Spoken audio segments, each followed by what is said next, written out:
Ti sei mai chiesto perché quella persona che ti sorride ti pugnala alle spalle? Perché chi ti fa i complimenti sussurra veleno quando non ci sei?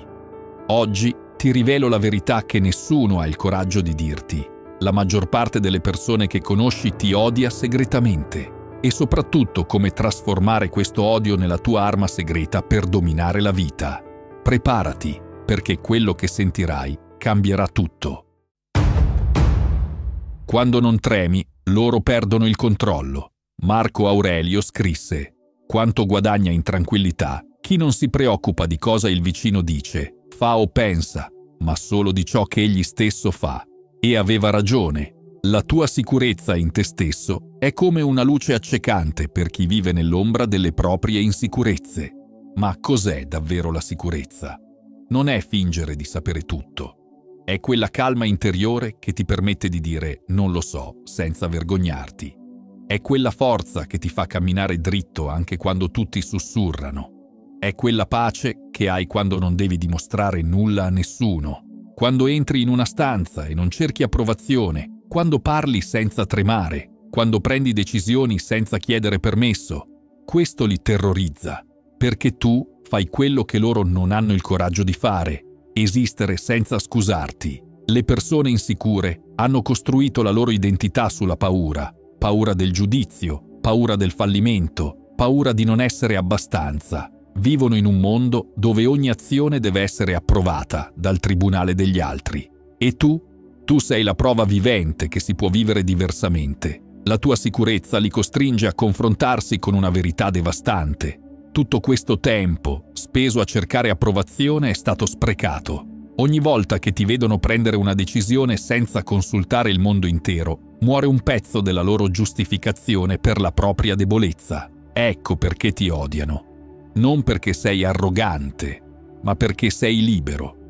E la libertà degli altri ricorda ai prigionieri le loro catene.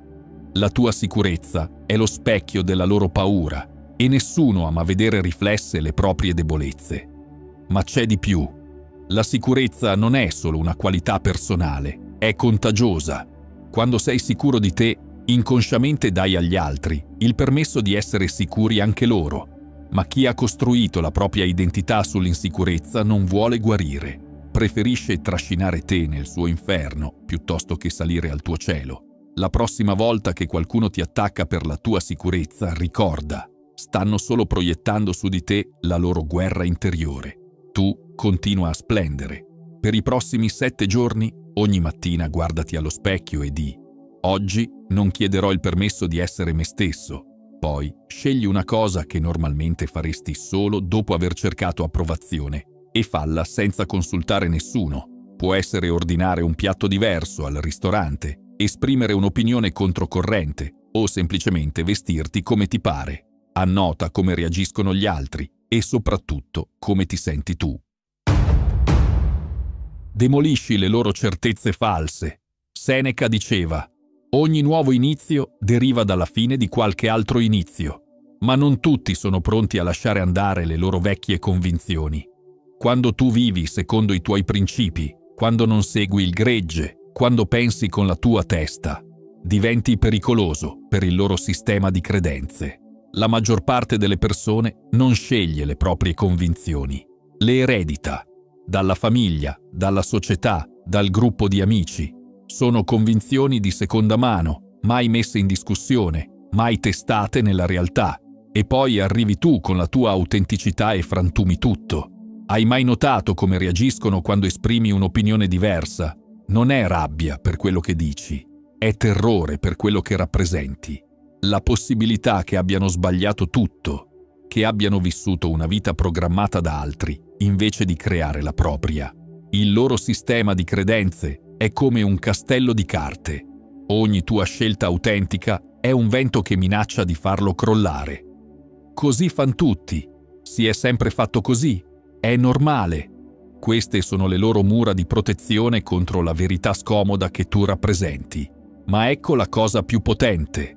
Quando sfidi le convinzioni altrui, non stai solo vivendo la tua vita. Stai dimostrando che esistono alternative, che le regole non scritte possono essere riscritte, che la normalità è solo un'illusione collettiva Il loro odio nasce dalla paura del cambiamento, perché se tu hai ragione, loro dovrebbero ammettere di aver sprecato anni vivendo una vita che non era la loro. E questa verità brucia più di qualsiasi insulto. Ti attaccheranno chiamandoti ribelle, strano, fuori dal mondo. Ma dimmi una cosa, chi ha mai cambiato il mondo seguendo le regole di chi voleva che rimanesse uguale? La tua diversità non è un difetto da nascondere, è un superpotere da coltivare. Mentre loro seguono binari prestabiliti, tu stai tracciando la tua strada. E questo li terrorizza perché li costringe a confrontarsi con la propria mediocrità volontaria. Non smettere mai di essere autentico. Il mondo ha bisogno di persone come te che osano pensare oltre gli schemi. Identifica 3 convinzioni che hai semplicemente ereditato senza mai metterle in discussione. Può essere qualcosa sul lavoro, sulle relazioni, sui soldi o sulla felicità. Per ogni convinzione scrivi: chi mi ha insegnato questo? E è davvero mio o l'ho solo accettato? Poi scegli una di queste convinzioni e per una settimana comportati come se fosse falsa. Osserva cosa succede. Le tue vittorie sono pugnalate ai loro sogni morti. Non è l'uomo che ha troppo poco, ma l'uomo che brama di più, che è povero, insegnava Epitteto. Ma quando vedono il tuo successo, non vedono il frutto del tuo lavoro, vedono la prova della loro mancanza di impegno. Ogni tuo traguardo è un pugno nello stomaco per chi ha smesso di lottare. Non importa quanto sia piccola la tua vittoria, per chi ha rinunciato ai propri sogni sembrerà gigantesca. Ma qui c'è il segreto che nessuno ti dice. Il loro odio è direttamente proporzionale alla distanza tra dove sono e dove potrebbero essere. Facciamo un esempio pratico. Mettiamo che tu abbia iniziato ad allenarti e dopo 6 mesi hai perso 10 kg. Per te è una vittoria, ma non devastante. Per il tuo amico che da 3 anni dice «da lunedì inizio la dieta», i tuoi 10 kg persi sono una bomba atomica, perché provano che in 6 mesi si può fare quello che lui non è riuscito a fare in 3 anni.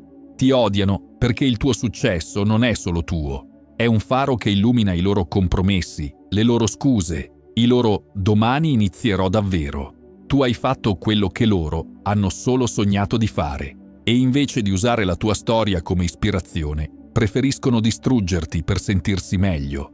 È stato fortunato, ha avuto aiuti, non se lo merita.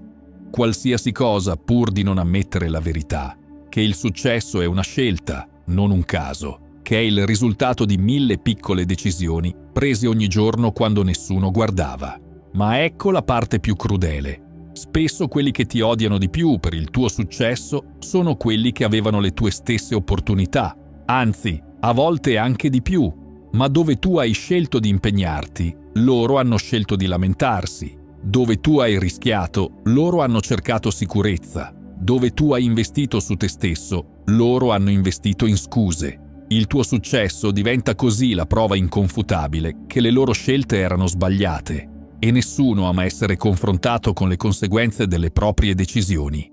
Il tuo successo non toglie nulla a nessuno, ma per chi vive nella mentalità della scarsità, la tua vittoria è la sua sconfitta.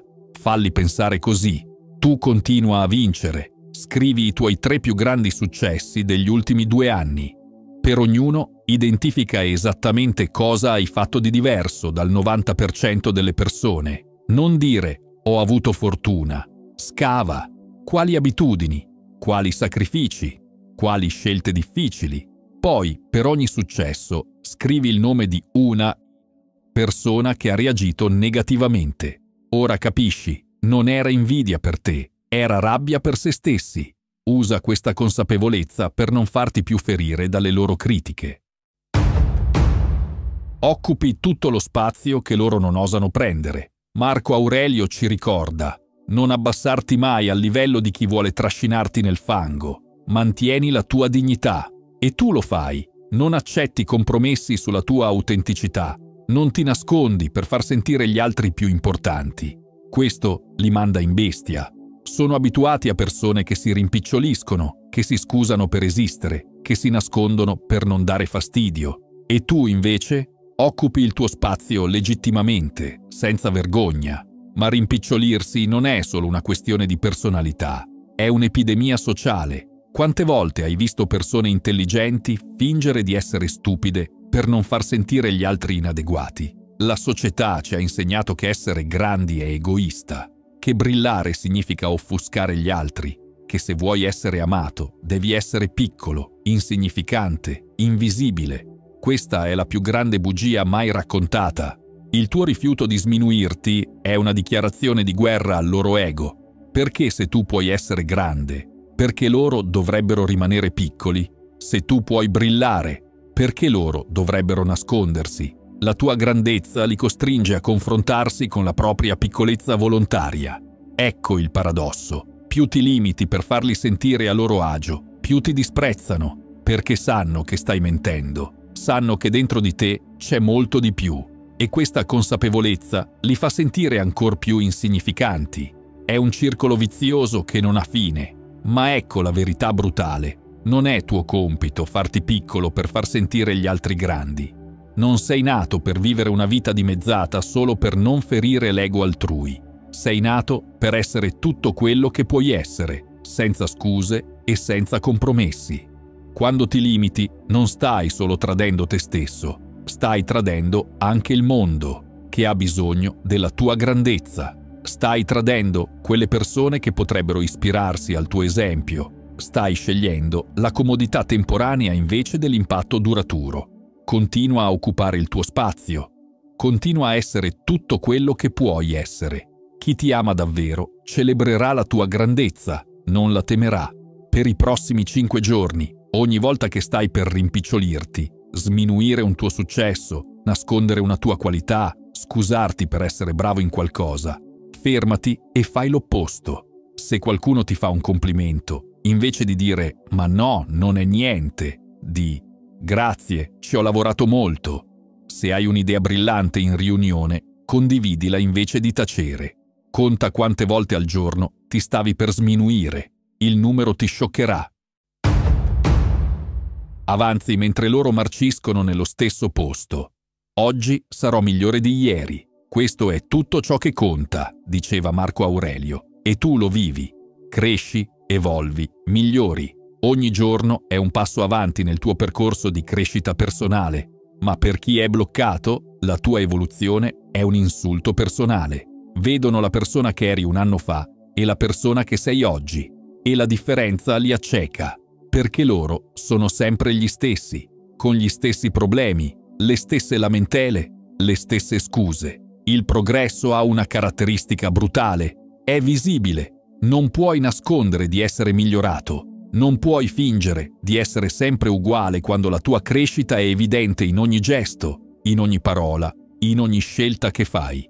E qui sta il loro dramma. Il tuo progresso è la prova matematica che il cambiamento è possibile, che si può uscire dalla zona di comfort, che si può crescere, che si può diventare migliori. E questo terrorizza chi ha scelto la stagnazione come stile di vita. Ma c'è qualcosa di ancora più profondo. La stagnazione non è solo immobilità, è un'identità.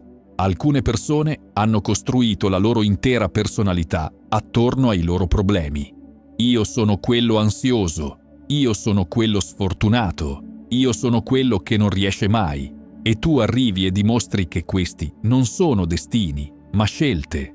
Ti odiano perché sei la dimostrazione vivente che le loro scuse sono solo scuse, che se volevano davvero cambiare, potevano farlo. Come hai fatto tu. Il tuo progresso li costringe a confrontarsi con una verità devastante. Tutto questo tempo potevano essere migliori, ma hanno scelto di rimanere uguali. Ecco perché cercheranno di sabotare i tuoi progressi, non per cattiveria, ma per disperazione.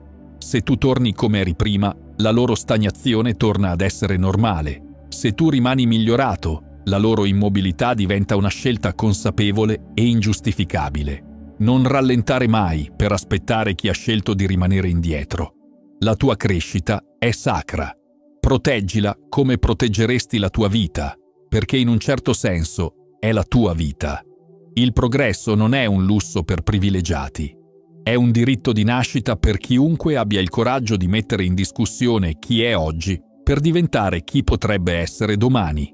Crea la foto del progresso della tua vita. Prendi un foglio e dividilo in 2 colonne. Io di un anno fa e io oggi. Scrivi tutto: abitudini, paure, obiettivi, relazioni, competenze.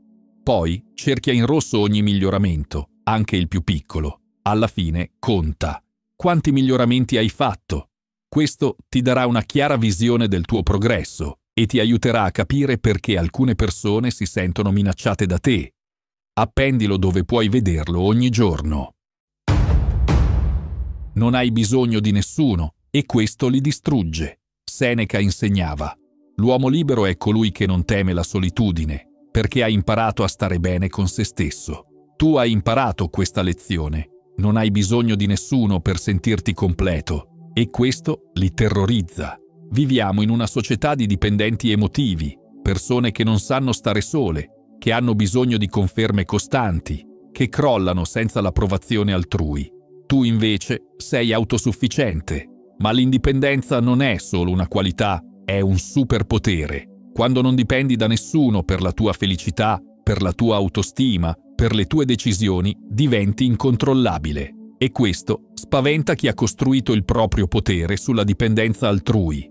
Pensa ai manipolatori emotivi. Il loro arsenale è fatto di ricatti, sensi di colpa, paura dell'abbandono. Ma con te non funziona niente. Non possono minacciarti di lasciarti perché tu stai bene anche da solo. Non possono ricattarti emotivamente perché la tua felicità non dipende da loro. La tua indipendenza li fa sentire inutili e per persone che hanno basato la loro identità sull'essere necessari a qualcuno, sentirsi inutili è devastante. Ti odiano perché rappresenti quello che loro non riescono a essere. Liberi. Liberi dal bisogno di piacere a tutti. Liberi dalla paura dell'abbandono. Liberi di essere se stessi. La tua indipendenza è una minaccia al loro sistema di controllo. Non possono manipolarti con ricatti emotivi, non possono piegarti con la paura dell'esclusione. Ma c'è un aspetto ancora più profondo. L'indipendenza emotiva non significa essere freddi o distaccati. Significa scegliere di amare invece di aver bisogno. Significa essere con qualcuno perché lo vuoi, non perché ne hai bisogno. E questo tipo di amore autentico è così raro che quando lo vedono non sanno come gestirlo. Ti accuseranno di essere egoista, freddo, distaccato, ma quello che davvero non sopportano è che tu abbia imparato a dare a te stesso tutto quello che loro ancora mendicano dagli altri: approvazione, amore, sicurezza. Resta indipendente. È la tua forza più grande e la garanzia della tua libertà. Fai il test della dipendenza emotiva. Scrivi le 5 persone più importanti della tua vita. Per ognuna rispondi onestamente: se questa persona sparisse domani dalla mia vita, quanto cambierebbe la mia felicità dall'1 al 10? Se il numero è superiore a 7 per qualcuno, hai trovato una dipendenza. Poi, per ogni dipendenza identificata, scrivi 3 modi concreti per essere più completo senza quella persona. L'obiettivo non è amare di meno, ma dipendere di meno. Non hai paura di dire la verità. La verità vi renderà liberi, ma prima vi farà arrabbiare. E tu lo sai. Non hai paura di dire quello che tutti pensano, ma nessuno ha il coraggio di esprimere. Epitteto diceva: non è quello che ti succede, ma come reagisci a quello che ti succede. E tu reagisci con onestà brutale, non addolcisci la pillola, non menti per convenienza sociale. Questo li manda fuori di testa. Sono abituati a vivere in un mondo di falsità educate, di sorrisi finti, di va tutto bene quando va tutto male. E tu arrivi con la tua verità nuda e cruda e distruggi le loro illusioni. Ti odiano perché la verità fa male, perché li obbliga a guardare in faccia la realtà che hanno passato anni a negare, perché li costringe a confrontarsi con se stessi. Ma ricorda, dire la verità non è crudeltà, è compassione. Stai dando loro la possibilità di crescere, di cambiare, di migliorare. Sta a loro decidere se cogliere questa opportunità o odiare il messaggero. Continua a dire la verità. Il mondo ne ha bisogno disperatamente. Hai sepolto il passato e loro vivono ancora nel cimitero.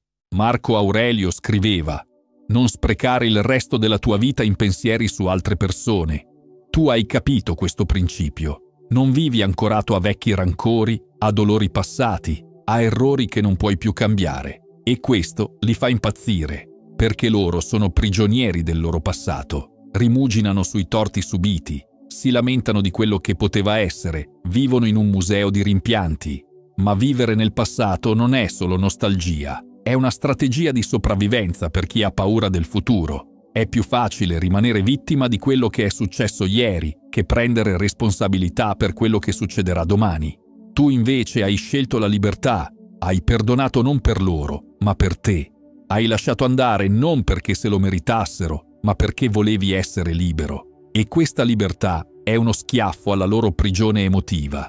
Il passato è seduttivo perché è conosciuto. Non può più farti male in modi nuovi, può solo ripetere dolori familiari. Il futuro invece è terrificante perché è ignoto, pieno di possibilità ma anche di rischi. E tu hai scelto l'ignoto. Ti odiano perché sei la prova che si può guarire, che si può andare avanti, che si può costruire qualcosa di bello anche dalle macerie del passato. Il tuo rifiuto di restare vittima della tua storia li costringe a confrontarsi con la loro scelta di rimanere intrappolati nella loro. Ma c'è qualcosa di ancora più profondo. Quando rifiuti di vivere nel passato, stai mandando un messaggio chiaro. Io non sono quello che mi è successo, io sono quello che scelgo di diventare. E questo concetto è rivoluzionario per chi ha fatto del proprio trauma un'identità. Alcune persone si attaccano alle loro ferite come fossero medaglie d'onore. Il loro dolore è diventato la loro carta d'identità e tu arrivi e dimostri che si può essere qualcosa di più dei propri traumi. Il futuro non ti spaventa perché hai imparato che sei più forte di qualsiasi cosa possa accaderti. E questa forza, questa capacità di reinventarti, li terrorizza perché li costringe a confrontarsi con la loro debolezza volontaria. Continua a guardare avanti. Il futuro ti aspetta. Scrivi su un foglio la cosa del tuo passato che ti ha fatto più male. Poi rispondi a queste 3 domande. 1. Cosa mi ha insegnato questa esperienza? 2. Come mi ha reso più forte? 3. Che opportunità mi ha aperto che altrimenti non avrei avuto? Alla fine, brucia il foglio in sicurezza e mentre brucia di ad alta voce: grazie per la lezione, ora ti lascio andare. Questo rituale simbolico ti aiuterà a trasformare il dolore in saggezza. Il loro giudizio per te vale 0 e lo sanno. La felicità della tua vita dipende dalla qualità dei tuoi pensieri, insegnava Marco Aurelio, e tu hai imparato a validare te stesso, a non dipendere dall'opinione altrui per sentirti degno. Questo è il loro incubo peggiore. Non possono controllarti attraverso l'approvazione sociale. Non possono manipolarti con il loro giudizio, non possono piegarti con il loro disprezzo, ma non cercare conferma non significa essere asociali o arroganti. Significa che la tua autostima non oscilla come un termometro in base al tempo che fa intorno a te. Significa che sai chi sei, indipendentemente da chi ti guarda. Nel mondo di oggi, dove tutto è una gara a chi riceve più "mi piace", tu hai scelto di piacere prima di tutto a te stesso e questa scelta è terrificante per chi ha costruito la propria identità sui feedback esterni. Sei immune al loro veleno perché non hai bisogno della loro medicina. Non cerchi like nella vita reale, non mendichi complimenti, non ti disperi se qualcuno non ti considera e questo li fa sentire completamente inutili. Ti odiano perché hai rotto le regole del gioco. Il gioco del "fammi sentire importante giudicandoti", il gioco del "ho potere su di te perché puoi piacermi o no". Tu hai scelto di uscire da questo circo e vivere secondo i tuoi standard. Ma c'è qualcosa di ancora più profondo. Quando non cerchi conferma, stai dicendo al mondo: io so già chi sono, non ho bisogno che me lo diciate voi. E questo livello di autoconsapevolezza è così raro che quando lo incontrano non sanno come gestirlo. La tua indipendenza da conferme esterne li costringe a confrontarsi con la loro dipendenza disperata dall'approvazione altrui. Ti vedono vivere libero e felice senza il loro permesso e questo li manda in tilt. Proveranno a testare la tua indipendenza, ti ignoreranno per vedere se insegui la loro attenzione, Ti criticheranno per vedere se crolli, ti escluderanno per vedere se implori di essere riaccettato, ma tu rimani solido, perché la tua fonte di valore è interna, non esterna. E questo li terrorizza perché significa che il loro giudizio non conta nulla, che tutto il potere che pensavano di avere su di te era solo un'illusione. Resta fedele a te stesso. È l'unica approvazione che conta davvero. Per una settimana fai il digiuno da conferme. Non chiedere opinioni su decisioni che puoi prendere da solo, non pescare complimenti, non controllare quanti like hai ricevuto sui social, non dire come sto o ti piace come mi sta. Ogni volta che stai per cercare una conferma, fermati e chiediti cosa ne penso io. Alla fine della settimana, valuta. Ti sei sentito più libero o più insicuro? La risposta ti dirà quanto dipendi dall'approvazione altrui. Ecco la verità brutale. L'odio che ricevi non è una tua debolezza, è la prova della tua forza. Non tutti sono pronti per la tua autenticità, la tua crescita, la tua libertà. Marco Aurelio ci ha lasciato questa perla. Quanto poco fai quando cerchi di piacere a chi non ti piace. Smettila di cercare di conquistare chi ti odia. Usa quell'energia per diventare ancora più te stesso. Il loro odio è il prezzo della tua autenticità. E credimi, vale ogni centesimo. Perché mentre loro perdono tempo a odiarti, tu stai costruendo la vita dei tuoi sogni. Ecco la cosa più potente di tutte. Il loro odio è in realtà un complimento travestito. Ti stanno dicendo, senza saperlo, che sei tutto quello che loro vorrebbero essere, ma non hanno il coraggio di diventare. Ogni volta che qualcuno ti odia per la tua sicurezza, ti sta dicendo «vorrei essere sicuro come te». Ogni volta che ti criticano per il tuo successo, ti stanno dicendo «vorrei avere i tuoi risultati». Ogni volta che ti attaccano per la tua autenticità, ti stanno dicendo «vorrei avere il tuo coraggio». Il loro odio è la misura della distanza tra chi sono e chi vorrebbero essere. E tu sei il promemoria vivente di quella distanza. Quindi, la prossima volta che senti quell'energia negativa, quel sussurro di disapprovazione, quella tensione nell'aria, ricorda, non stanno odiando te, stanno odiando tutto quello che tu rappresenti e che loro non riescono a essere. Continua a brillare, continua a crescere, continua a essere libero. Il mondo ha bisogno di più persone come te, non di meno. E ricorda, chi ti odia in segreto ti sta dando il più grande complimento possibile. Ti sta dicendo che sei diventato la versione di te stesso che li terrorizza, li ispira e li sfida allo stesso tempo. Questo è il tuo potere. Usalo con saggezza. Se hai trovato valore in queste parole, ti piacerà uno di questi video.